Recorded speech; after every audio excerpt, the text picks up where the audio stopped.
नमस्कार. मला ना आता सगळेच म्हणायला लागलेत की आता इतके दिवस झाले व्हिडिओ बनवतेस, एखादा तरी मोठा व्हिडिओ बनव, अगदी महिन्यातून 15 दिवसातून एक तरी मोठा व्हिडिओ टाक असे म्हणत होते.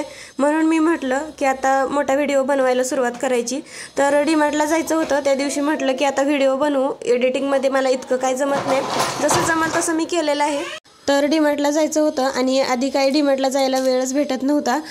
जायला निघालो तर शौर्याची अशी गाडीवर मस्ती वगैरे चालू होती. नंतर पोहोचलो तिथे आणि तिथे पोहोचल्यावर पार्किंगमध्ये गाडी लावली. इथं पार्किंग म्हणजे खूपच गर्दी होती. नंतर आतमध्ये गेलो आणि आत गेल्या त्यांचं सुरू होतं आईस्क्रीम खायचं, पॉपकॉर्न खायचं, हे ते. खरं तर मुलं त्यासाठीच येतात डीमार्टला, हे ते खायचं आणि स्कूलचं सामान घ्यायचं ह्यासाठी. नंतर मी गेली पर्स सील करायला.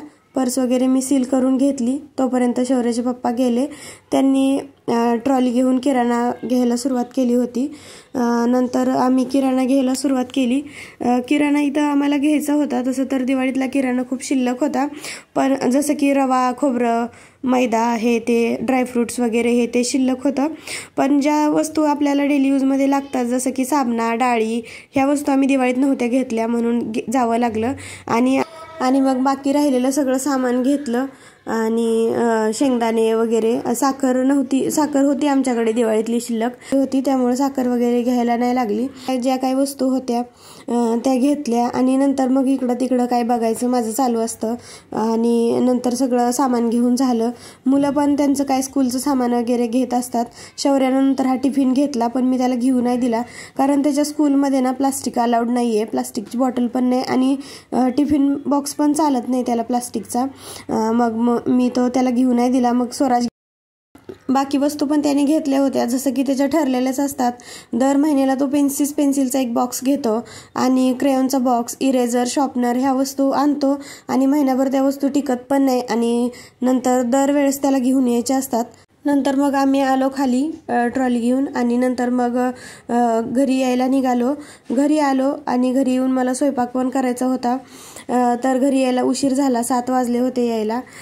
तर हे नांदेड सिटीमधलं डीमार्ट आहे. हे दरवेळेस आम्ही इथंच जातो. दुसरं पण डीमार्ट आहे जवळ, कर्वेनगरचं वगैरे, पण आम्ही तिथं जास्त जातच नाही. खरं तर तिथं मला ते डीमार्ट खूप मोठं आहे आणि मला तिथं काही सामान सापडतच नाही.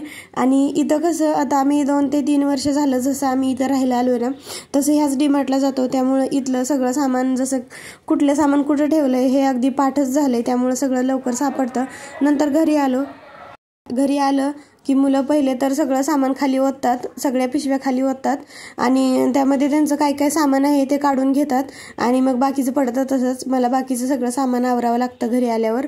नंतर मग मला स्वयंपाक पण करायचा होता. पहिले तर हे सगळं सामान भरून ठेवलं, जसं की फ्रीजमधल्या वस्तू फ्रीजमध्ये, बाथरूममधल्या वस्तू बाथरूममध्ये आणि सगळ्या भरण्या वगैरे भरून ठेवल्या आणि राहिलेल्या सगळ्या वस्तू, डाळी वगैरे हे ते भरून ठेवलं. 2025 येत आहे तर कॅलेंडर पण घेतलं होतं आणि मग बाकी काय आपल्याला लागणाऱ्या वस्तू हे ते सगळं सामान आणलेलं मला आवरून ठेवायला खूप वेळ गेला. नंतर हे सगळं आवरून ठेवलं. नंतर सगळं सामान मला भरून ठेवावं लागलं आणि नंतर मग ह्या अगरबत्त्या पण मी आणल्या होत्या. डीमार्टला खूप स्वस्त भेटतात, बाय 1 गेट 1 फ्रीमध्ये. आणि नंतर हा टी-शर्ट वगैरे मी आणला होता. नंतर इन्स्टंट पास्ता वगैरे, ज्या काय वस्तू आपल्याला महिनाभर लागतात त्या वस्तू मी घेऊन आले होते.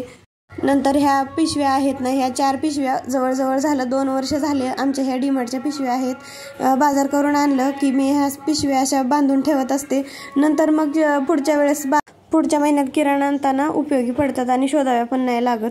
खरं तर मी पहिल्यांदाच हा लॉंग व्हिडिओ केला आहे आणि एवढ्या मोठ्या व्हिडिओमध्ये काय बोलावं हे सुचत नाही. कधी कधी ना वाक्य डबल होतात. समजून घ्या. आवडलं तर लाईक करा, शेअर करा, सबस्क्राईब करा. Bye bye.